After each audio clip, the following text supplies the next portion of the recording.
Today we're going to talk about a medical issue that can be surprisingly painful and disruptive: ureteric stones. You may have heard them called kidney stones, and while they are related, there's a key difference. These stones, or calculi, are hard, mineral-like deposits that originally form inside your kidneys. They are created when high levels of certain substances like calcium, oxalate, and uric acid crystallize in your urine.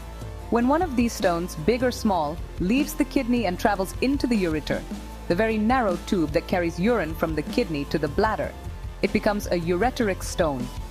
This journey is often where the trouble begins, as the stone can struggle to pass through this confined space. So, what causes these painful little crystals to form in the first place? There isn't a single answer, but rather a combination of factors that can increase your risk. The most significant cause is often chronic dehydration.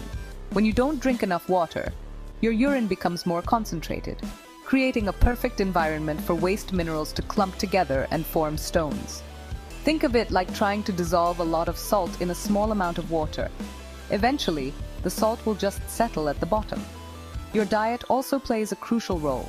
Consuming foods high in salt, sugar, and animal protein can alter the chemical balance of your urine, promoting the formation of various types of stones. Beyond diet and hydration, other factors can contribute to the development of these stones. Certain medical conditions, for instance, can make you more susceptible.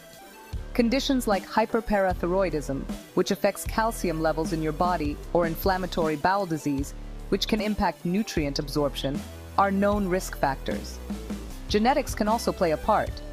If your close family members have a history of kidney stones, you might be more likely to develop them yourself.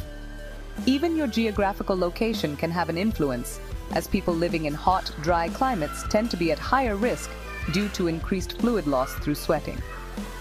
Understanding these causes is the first step toward prevention.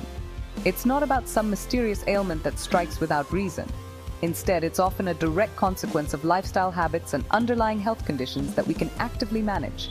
By focusing on simple changes like increasing your water intake and making mindful dietary choices, you are taking powerful steps to protect your urinary system. The formation of these stones is a process, and by interrupting that process early on, you can significantly lower your chances of ever having to experience the intense discomfort they can cause. It's about being proactive with your health. When a stone becomes lodged in the ureter, your body sends out some very clear and often very loud signals.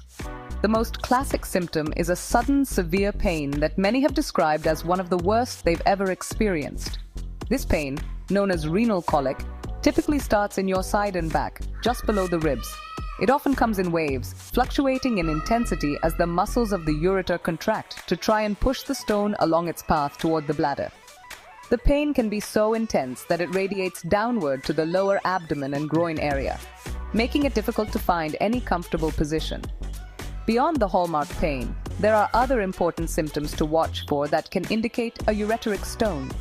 You might notice changes in your urination patterns. This can include a persistent and urgent need to go to the bathroom, urinating more frequently than usual, or feeling a burning sensation during urination, which can sometimes be mistaken for a urinary tract infection.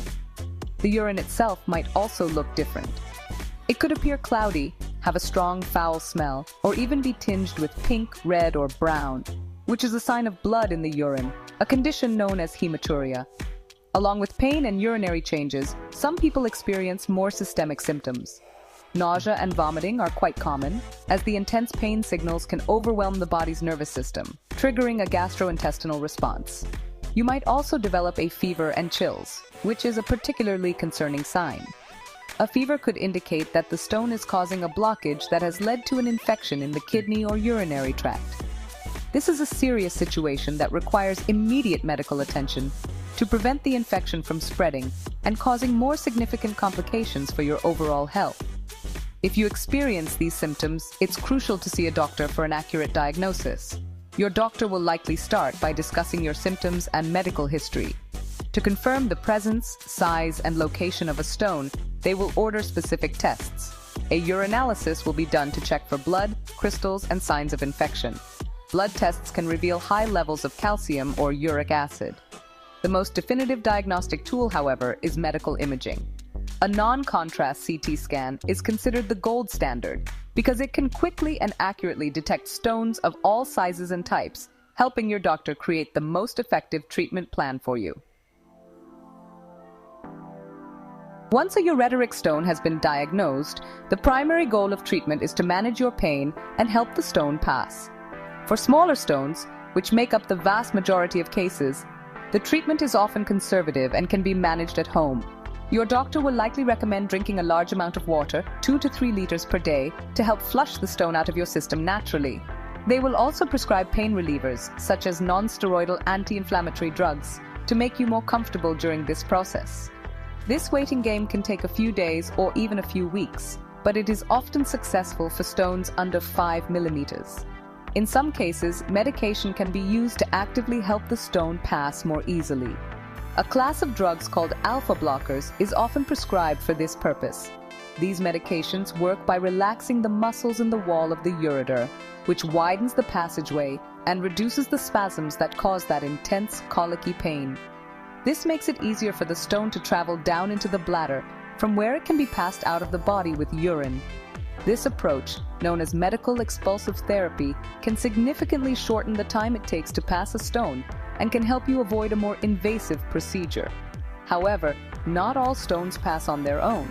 If a stone is too large to pass, is causing unbearable pain, or is leading to complications like a urinary tract infection or a complete blockage of urine flow, your doctor will recommend a medical procedure.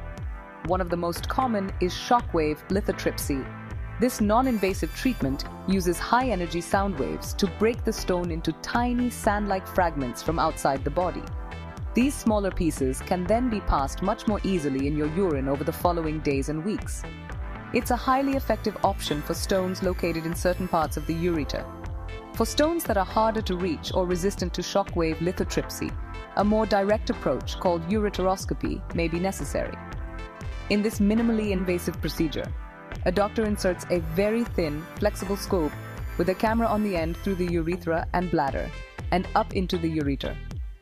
Once the stone is located, it can either be pulled out with a small basket or broken up with a laser. While it sounds complex, ureteroscopy is extremely effective and allows the doctor to deal with the stone directly. It's important to know that if left untreated, large stones can cause serious problems, including permanent kidney damage or severe life-threatening infections. Successfully treating a ureteric stone is a huge relief, but the journey doesn't end there. Once you've had one stone, your risk of developing another one increases significantly. The good news is that you have a great deal of power to prevent them from coming back. The single most important prevention strategy is hydration, and it cannot be overstated. Aim to drink enough fluid, mostly water, to produce at least 2 liters of urine per day. A simple way to check your hydration level is to look at the color of your urine. It should be light yellow or nearly clear. Consistent hydration keeps your urine dilute and helps flush away minerals before they can form stones. Your diet is the next key area to focus on for stone prevention. Depending on the type of stone you had, your doctor may recommend specific dietary changes. For the most common calcium oxalate stones, you might be advised to limit foods high in oxalate, such as spinach, rhubarb, nuts, and certain teas. It's also wise to reduce your sodium intake, as a high-salt diet can increase the amount of calcium in your urine. Cutting back on animal protein, like red meat, can also be beneficial, particularly for preventing uric acid stones. It's about finding a balanced, healthy eating plan that works for you. Incorporating certain foods and drinks can also be protective. Increasing your intake of dietary citrate has been shown to help prevent stone formation. Citrate binds with calcium in the urine, stopping the formation of calcium-based crystals. Excellent sources of natural citrate include lemons and oranges, so adding fresh lemon juice to your water can be a simple and effective preventive measure. Your doctor might also prescribe medications, such as potassium citrate, if dietary changes alone are not enough to adjust the chemical balance of your urine and keep you stone-free in the long term.